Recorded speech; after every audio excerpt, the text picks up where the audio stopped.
느헤미야 2장 11절부터 13절 말씀까지 받들어 봉독해 드립니다.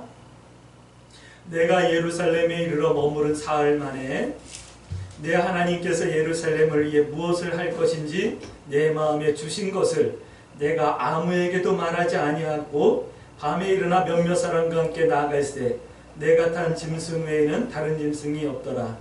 그 밤에 골짜기 문으로 나가서 용정으로 분문에 이르는 동안에 보니 예루살렘 성벽이 다 무너졌고 성문은 불탔더라. 아멘. 우리 서로 인사합니다. 우리 가정에서 온라인으로 예배하고 있는 모든 성도들 함께 인사합니다. 참 잘 오셨습니다. 참 잘 오셨습니다. 네, 참 잘 오셨습니다. 아이고 주여, 참 잘 오셨습니다. 아침에 예배를 준비하고 있는데 10시쯤에 강주시청에서 공무원들이 나와가지고 예배를 살피고 가더라고요. 대면 예배를 하십니까? 라고 물어보는 거예요. 불을 다 켜놓고 찬양이 울려 퍼지고 있고 제가 이렇게 서 있으니까 그러는 거예요. 그래가지고 우리 지금 비대면 예배한다. 근데 필수 인원들만 나올 거다 라고 하는 얘기를 했어요. 그랬더니만 카메라 서 있는 거 보고 뭐 이렇게 사진 찍고 그리고 갔어요. 이렇게 참 우리가 감시를 당하는 것 같은 그런 느낌이 드는데 또 한편으로는 그들도 수고한다라는 생각이 들더라고요. 우리가 방역에 최선을 다하는 것도 교회가 사실은 해야 될 일입니다. 불편하더라도 우리 조금만 더 참고 하나님 앞에 기도하며 이 코로나가 빨리 안정이 되어져서 우리가 하나님 앞에 나와 다시 예배 드릴 수 있는 그런 은혜가 있어지게 해달라고 서로 기도해 줄 수 있게 되길 부탁드립니다. 우리 계속해서 하나님의 말씀을 함께 나누는데 하나님의 형상, 하나님의 형상을 회복하라 라고 하는 이 말씀으로 우리가 함께 은혜를 계속해서 나눕니다. 우리들이 회복해야 될 하나님의 형상에 대한 말씀을 함께 나누며 이제 기도의 제목 삼기를 원합니다. 오늘 우리가 함께 나눌 말씀 느헤미야서예요. 이 느헤미야서의 배경은 이런 거예요.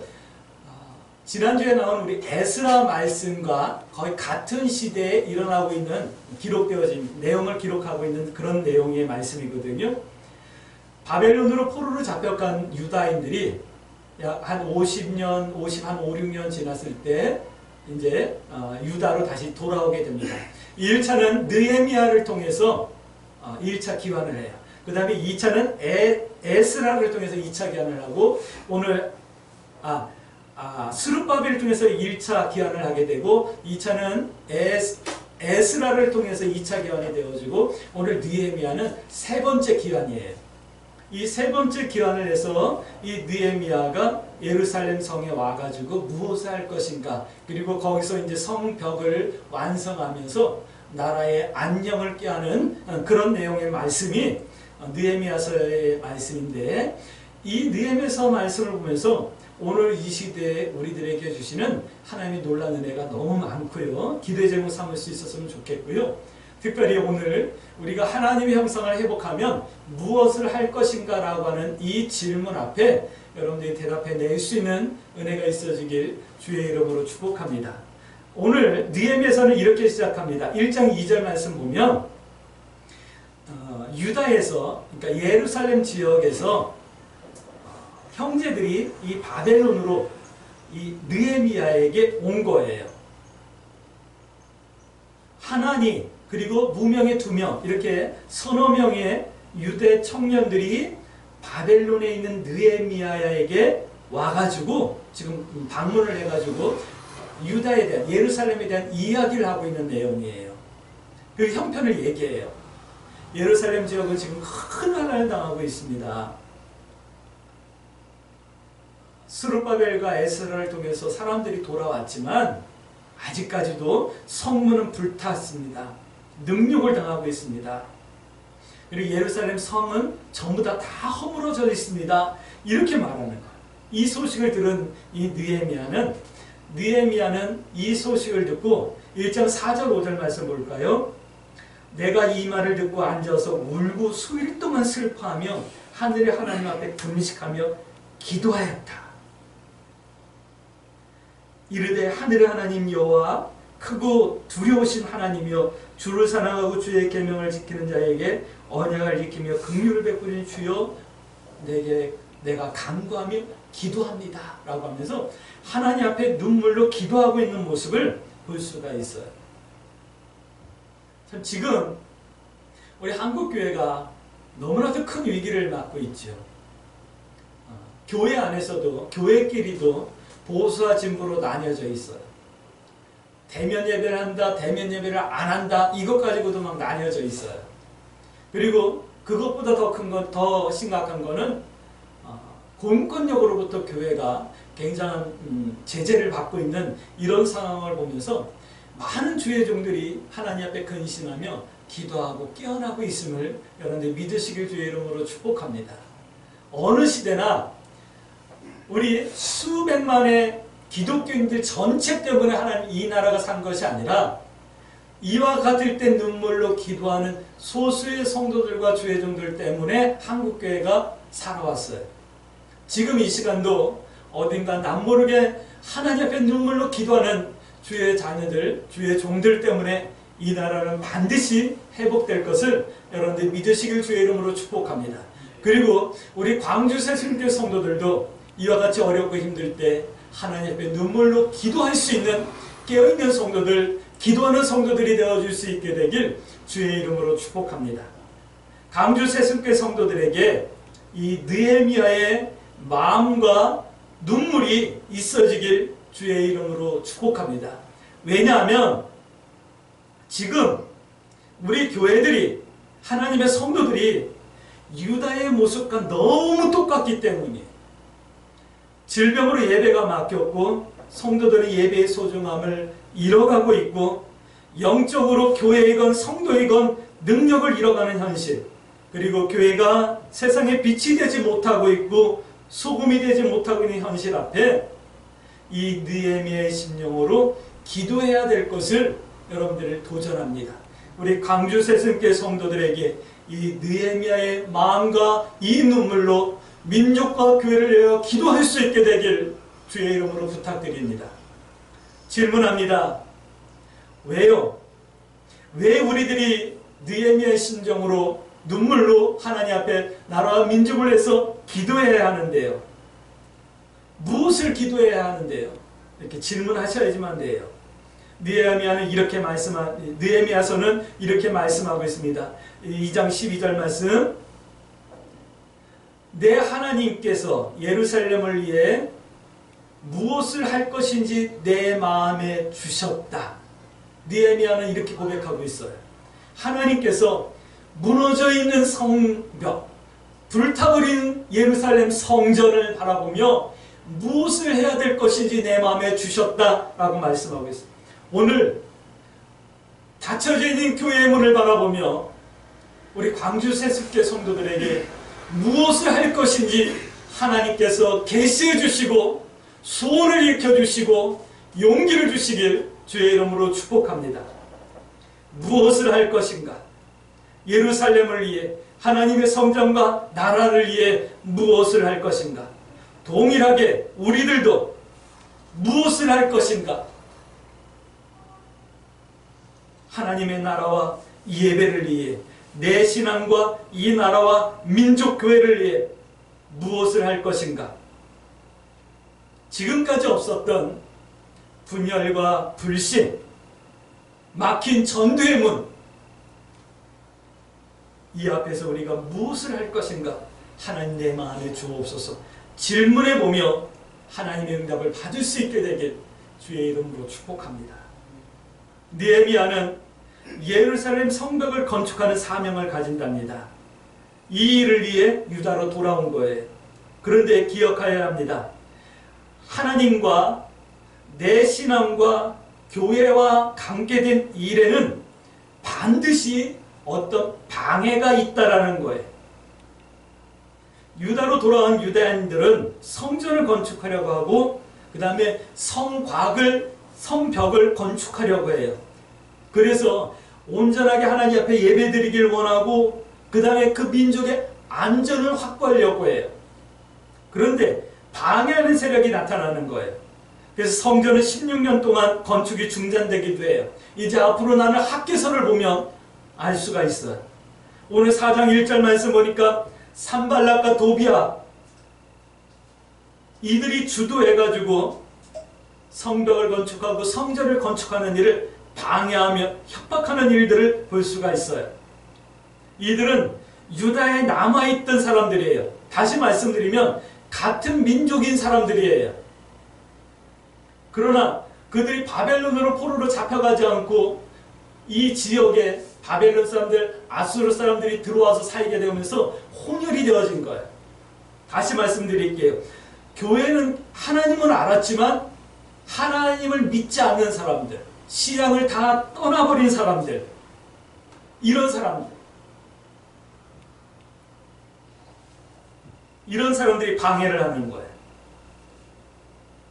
교회를 핍박하고 교회를 비방하는 사람들은 교회를 안 다니는 사람들이 아니에요. 대부분 교회를 다녔던 사람들이 세상 사람들의 비방, 또 서로 다른 그 교회들끼리의 서로 비방, 이런 방해들이 있다라는 거예요. 이런 방해들 앞에 우리가 좀 의연할 수 있는 그런 믿음의 여유가 있어졌으면 좋겠다라고 하는 부탁을 드립니다. 성경은 이렇게 말씀하고 있어요. 이와 같을 때 우리가 뭔가 하나님의 일을 하려고 하는데 방해가 있어요. 성도들이 교회가 해야 될 일이 있다. 그래서 그 일을 하려고 할 때 방해가 있다. 이 말씀을 하고 있어요. 근데 이 방해가 있을 때 우리는 또 뭔가 해야 될 일이 있는 거예요. 이와 같이 예배문이 막히고 예배를 비대면으로 온라인으로 하나님 앞에 예배드리는 이 시대, 전대문이 막혀져 있는 이때에 우리 성도들이 해야 될 일이 있다, 이 말씀을 하는 거예요. 오늘 느헤미야서는 그걸 말씀하는 거예요. 그래서 내가 무엇을 할 것인가 라고 하는 이 하나님의 응답 가운데 내가 해야 될 일을 해낼 수 있는 그런 성도들이 되어지기를 주의 이름으로 부탁드립니다. 오늘 느헤미야서는 이렇게 말씀하고 있어요. 첫 번째예요. 모략에 흔들리지 말라라는 말씀을 하고 있어요. 느헤미야가 와서 성벽을 건축하죠. 그 전에 스룹바벨이 성전을 건축하려고 하죠. 에스라가 하나님의 말씀을 가르치죠. 근데 막 모략을 꾸미는 거예요. 그래서 두렵게 해요. 누구를요? 유다인들을. 바벨론에서 돌아와가지고 성전을 짓고 성벽을 지으며 예배의 삶을 살기를 원하는 성도들을 두렵게 하고 공사를 중단하게 해요. 거짓말을 하고 이간질을 해요. 우리 만나자, 우리 같이 하자, 막 그러면서 막 두렵게 해요. 하나님을 위한 어떤 일을 할 때 믿음과 확신을 흔드는 거짓말을 한다, 이 말을 하는 거예요. 분별하고 흔들지 않기를 주의 이름으로 축복합니다. 왜냐하면 6장 14절 말씀 보니까 거짓말하는 자들은 하나님께서 기억하신다 라고 말씀하고 있어요. 교회가 코로나19 때문에 많은 말들을 듣고 있어요. 근데 교회가 이 코비드-19 바이러스를 생산하는 공장은 아니잖아요.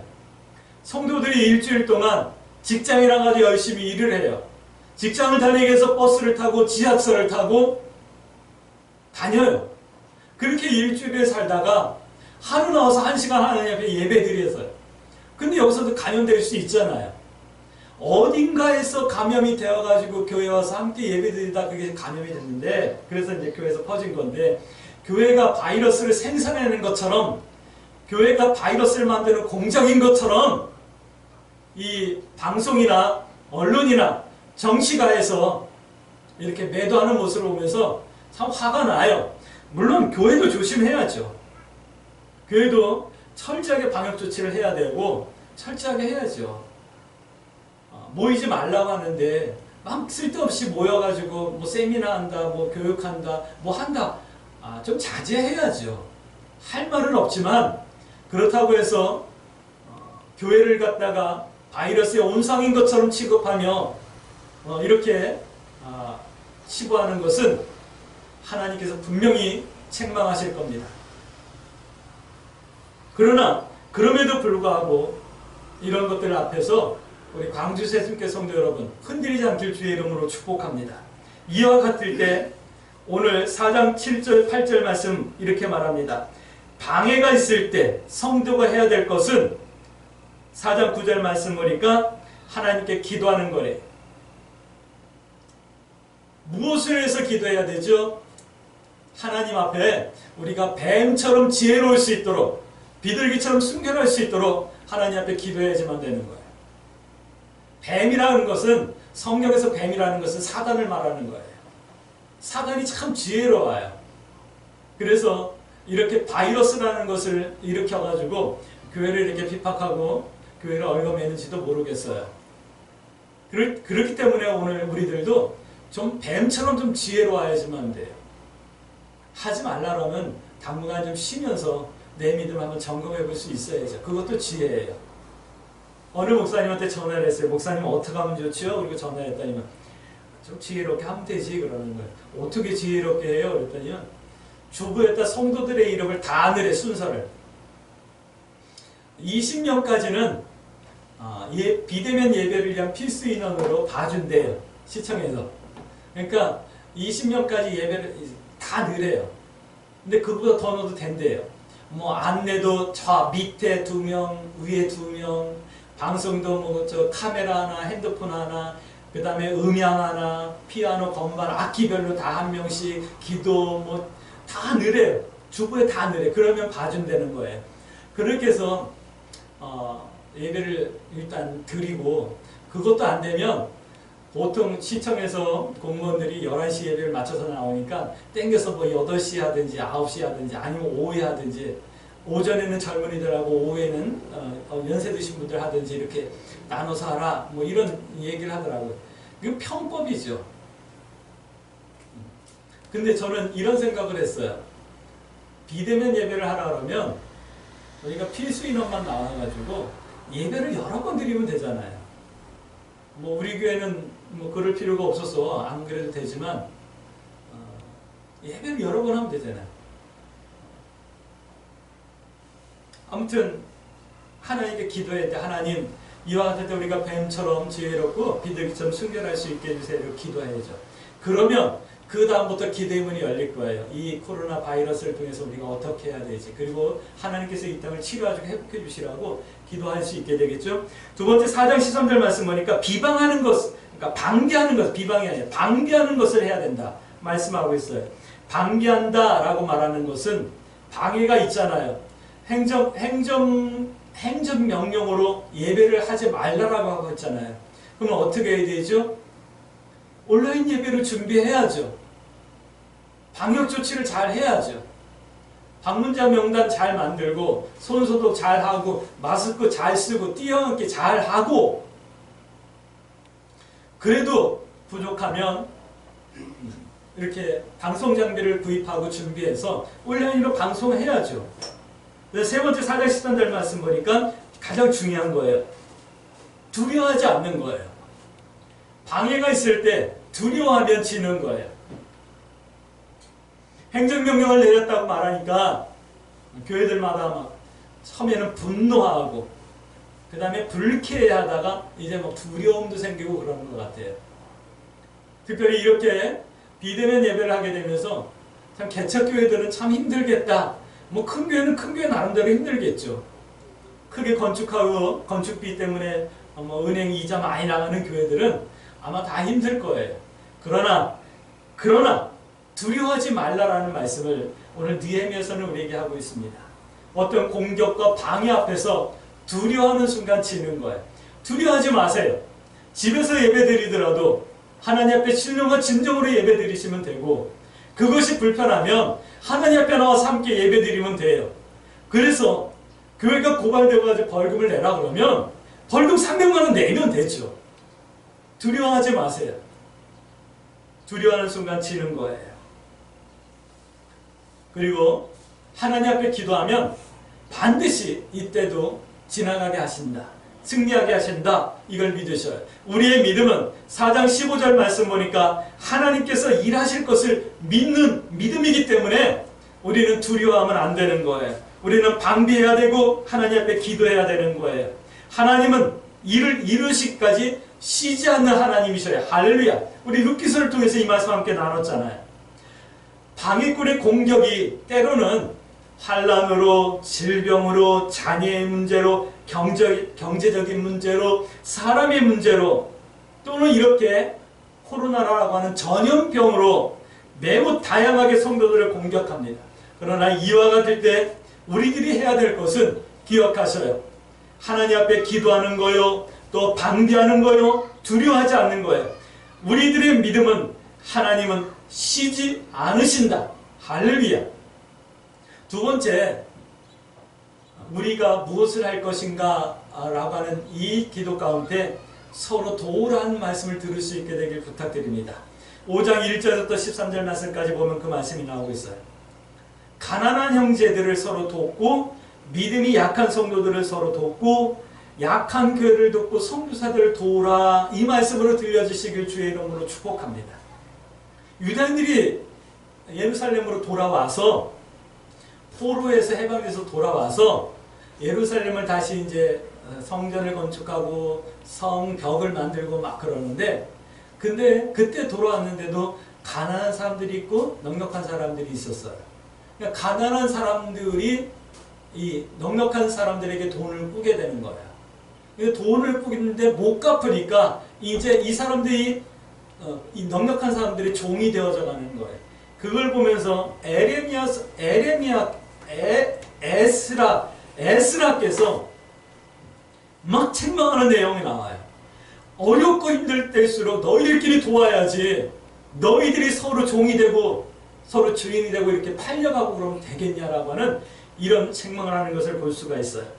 이렇게 방해가 있고 힘들고 어려울 때 서로 도와야 된다 말씀하는 거예요. 어떻게 해요? 서로에게 하나님의 말씀과 긍휼로 대하고 사랑으로 나눠야 한다, 이 말씀을 하고 있는 거예요. 신앙에 방해가 생기면 누구든지 곤란해질 수 있고 힘들 수 있어요. 또 믿음의 선택을 망설일 수도 있어요. 근데 문제는 그거예요. 이와 같이 신앙에 방해가 있을 때 절대로 판단하지 마세요. 우리 광주 새순교 성도 여러분, 여러분들 기죽지 마세요. 우리 교회는 비대면 예배에 어떤 교회 성도들이 그럴 거예요. 아니, 믿음이 없이 비대면 예배를 해? 믿음이 있으면 나와서 하나님 앞에 예배 드려야지 얘기할 수 있어요. 그것 때문에 기죽지 마셔요. 또 반대로, 아니 이렇게 코로나가 이렇게 심각한데 행정명령을 내렸는데 너희들은 무슨 배짱으로 그렇게 비대면 예배를 안 하고 현장 예배를 해서 하나님의 영광을 가리는 거야 라고 하면서 서로 판단하지 마세요. 자기의 믿음의 분량대로 하는 거예요. 우리 광주 새순교 성도 여러분, 오늘 교회 나왔든 오늘 교회 나오지 못하고 집에서 온라인으로 예배를 드리든 서로를 판단하지 마셔요. 단 내가 하나님 앞에 신령과 진정으로 예배자의 모습으로 서겠다라고 하는 이 중심만을 가지고 서로를 위해서 기도할 수 있게 되길 주의 이름으로 축복합니다. 우리나라는, 우리 한국교회는 한번 엄청난 이와 같은 시련을 겪었어요. 일제시대 때 신사참배 문제로 교회가 쪼개지고 나눠지고 교단이 나눠진 이런 경험이 있었어요. 이번에 이런 일이 없도록 여러분들 서로를 판단하지 않을 수 있게 되길 주의 이름으로 축복합니다. 환난이 있게 되고 방해가 있게 되면 믿음의 선택을 망설일 수도 있고, 믿음은 각자이기 때문에 그래요. 그러나 우리 광주 새순교회는 현장 예배와 비대면 예배를 같이 합니다. 이럴 때 성도들이 서로 돕고 서로 긍휼히 여기며 덮어주고 두둔해주고 품어줘야 된다라고 하는 말씀을 하는 거예요. 이번 정권이 쓰는 정책이 뭐냐면 분열 정책을 쓰는 것 같아요. 있는 자와 없는 자를 분열시키고 나눠요. 보수와 진보를 나눠요.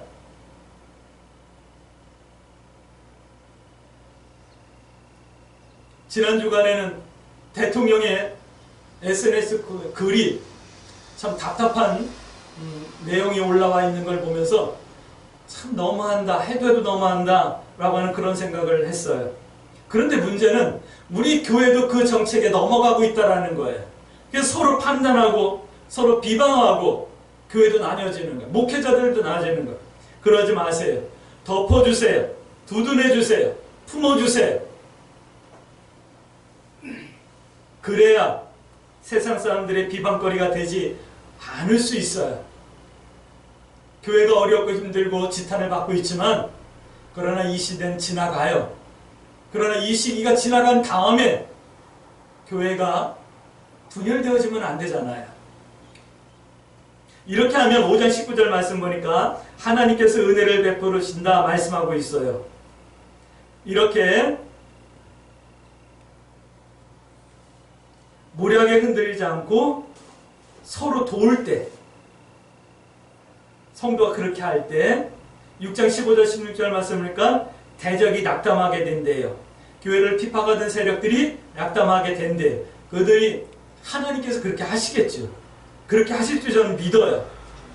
왜냐하면 하나님께서 나에게, 우리들에게 역사하심을 그들이 보고 알고 두려워하게 될 것을 저는 믿어요. 그러니까 조금만 참고 인내해 주시길 부탁드립니다.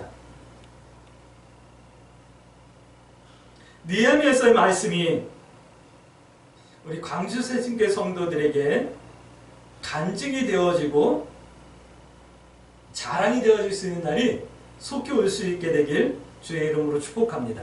그런데 무엇을 할 것인가? 이 하나님의 나라와 예배를 위해 내 신앙과 이 나라와 민족교회를 위해서 무엇을 할 것인가? 라고 하는 이 질문 앞에 하나님께서 우리에게 굉장히 매우 중요한 하나님의 어떤 고대하심을 우리에게 말씀해 주고 있어요.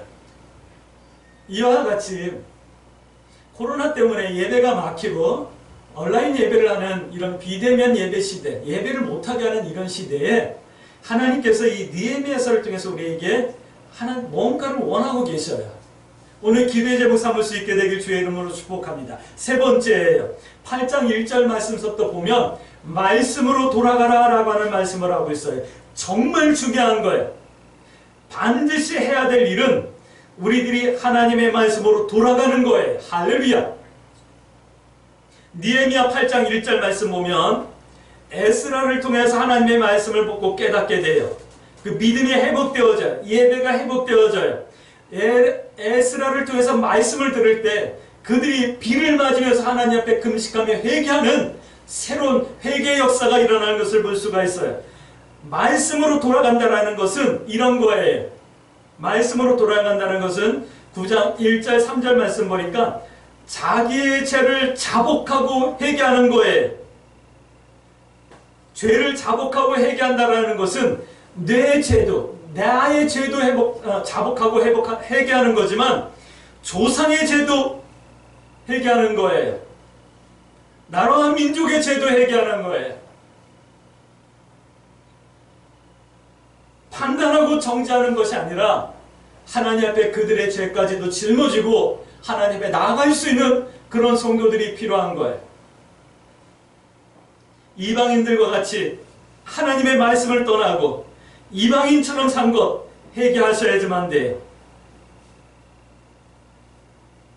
금식하며 베옷을 입고 하나님 앞에 회개하는 이 말씀을 통해서 우리들을 하나님은 깨우쳐 주시고 있는 거예요.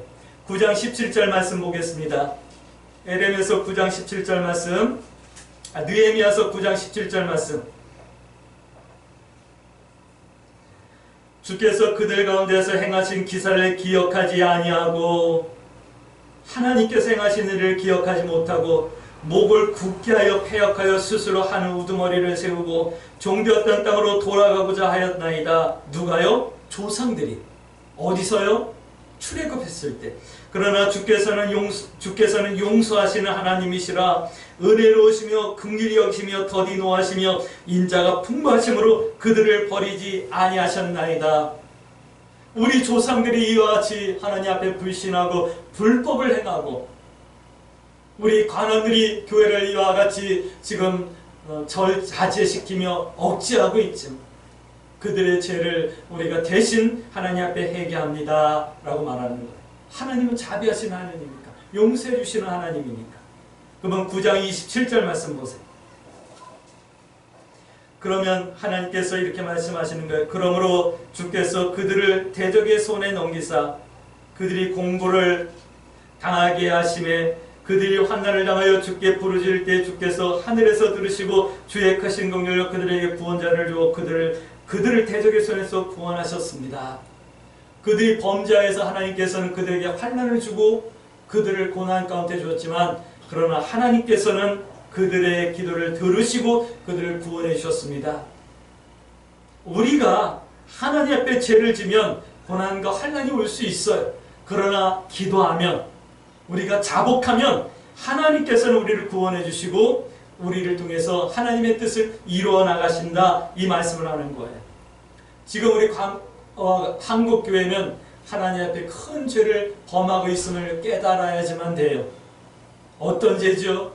교회의 본질을 벗어나 교회가 너무나도 세속되어져 있었지는 않았나. 교회가 복음을 전하는 것보다는 내 교회의 어떤 위상을 세우는데 중점을 두지 않았나. 한번 돌이켜볼 수 있는 그런 시간이 되어지길 주의 이름으로 축복합니다.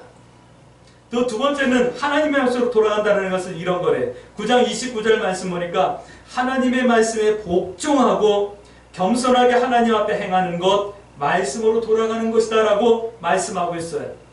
9장 34절 말씀 보니까 순종하겠습니다 라고 하는 말씀을 봅니다. 여러분들, 강주 새순교회 성도 여러분, 교회가 어려움을 당하고 신앙의 자유를 빼앗기고 있는 이런 시점에 투쟁하고 싸우고 소리를 내는 것보다 하나님의 말씀 가운데 돌아가서 하나님의 말씀을 더 순종하겠습니다라고 하는 믿음의 결단을 할 수 있는 그런 시간이 되어지기를 주의 이름으로 축복합니다. 우리가 세상에 본이 되지 못했기 때문에, 우리가 이웃을 더 생각하지 못했기 때문에 이런 때가 오지 않은가 생각해 보시며 하나님의 말씀 가운데 돌아갈 수 있게 되길 주의 이름으로 축복합니다. 또 세 번째는 9장 38절 말씀 보니까 결단하는 것이다 라고 말씀하고 있어요. 이제는 하나님의 말씀대로 살겠습니다 라고 결단하는 거죠. 38절 말씀 볼까요? 우리가 이 모든 일로 말미암아 이제 견고한 언약을 세워 우리가 하나님의 말씀대로 살겠습니다, 하나님의 뜻을 행하며 살겠습니다 라고 하는 견고한 약속을 세우는 거예요. 결단하고 이 말씀을 하는 거예요. 한 번 더요. 오늘 여호수아의 결단을 할 수 있길 주의 이름으로 축복합니다. 나와 내 집은 여호와만을 섬기겠습니다. 예배가 막혔어도 나와 내 집은 신령과 진정으로 하나님 앞에 예배드리는 예배자가 되겠습니다. 전대문이 막혔어도 나는 하나님의 말씀을 따라 지금보다 더 진실하고 더 성결한 믿음의 삶을 선택하며 세상 가운데 믿는 자가 다름을 보이겠습니다. 여러분들 결단해낼 수 있게 되길 주의 이름으로 축복합니다. 지금은 우리가 틀렸다, 우리가 맞았다, 이걸 가지고 논쟁하는 때가 아니라 지금은 우리가 하나님 앞에 순종하겠습니다, 결단하겠습니다, 그리고 우리가 하나님 앞에 죄가 많았었습니다라고 회개해야 될 때임을 여러분들 기억해 낼 수 있게 되길 주의 이름으로 축복합니다. 반드시 이때는 지나갑니다. 그러나 이때가 지난 다음에 우리 교단들은, 우리 교회는 더 하나가 되어야 되고 우리 교회는 더 부흥되어야 되고 우리 성도들의 신앙은 한 단계 더 성장해야 되는 겁니다. 할렐루야. 그러기 위해서 오늘 말씀으로 돌아가셔야 되고, 그러기 위해서 내가 해야 될 것이 무엇인가라고 하는 것을 기도의 제목 삼을 수 있게 되길 주의 이름으로 축복합니다. 하나님의 영성을 회복하는, 또 하나님의 영성을 회복하길 소원하는 강주 새순교회 성도들께, 믿음과 신앙의 참된 삶을 살길 소원하는 강주 새순교회 성도들께 견고한 성곽과 같은 신앙의 삶을 살며 왠지도 모르고 잃어버렸던 기독교 신앙을 축복을 회복해낼 수 있는 그런 축복이 있어지길 주의 이름으로 축복합니다. 그러므로 우리 이렇게 기도하십시다. 하나님, 교회를, 신앙을 흔드는 모략들 앞에서 흔들리지 않게 해주세요. 하나님 앞에 더 기도하게 하시고 방비할 수 있는 지혜를 주시며 두려워하지 아니할 수 있는 담대함을 허락해 해주세요. 그리고 서로 도울 수 있게 해주시고 말씀으로 돌아가는 삶을 살 수 있게 해주세요. 하나님 말씀 앞에서 나의 죄를, 또 민족의 죄를, 교회의 죄를 자복하게 하시고 하나님의 말씀에 순종하며 하나님 뜻대로 살겠습니다라고 하는 이 결단을 기도할 때 이 한 주간 승리하게 될 줄 믿습니다. 이 한 주간도 이렇게 기도하며 믿음의 선택을 두려워하지 마시고 하나님 뜻 행하고 하나님 편에 서기를 부끄러워하지 아니하는 승리하는 한 주간이 되어질 수 있게 되길 이 말씀을 통해서 주의 이름으로 축복합니다. 아멘.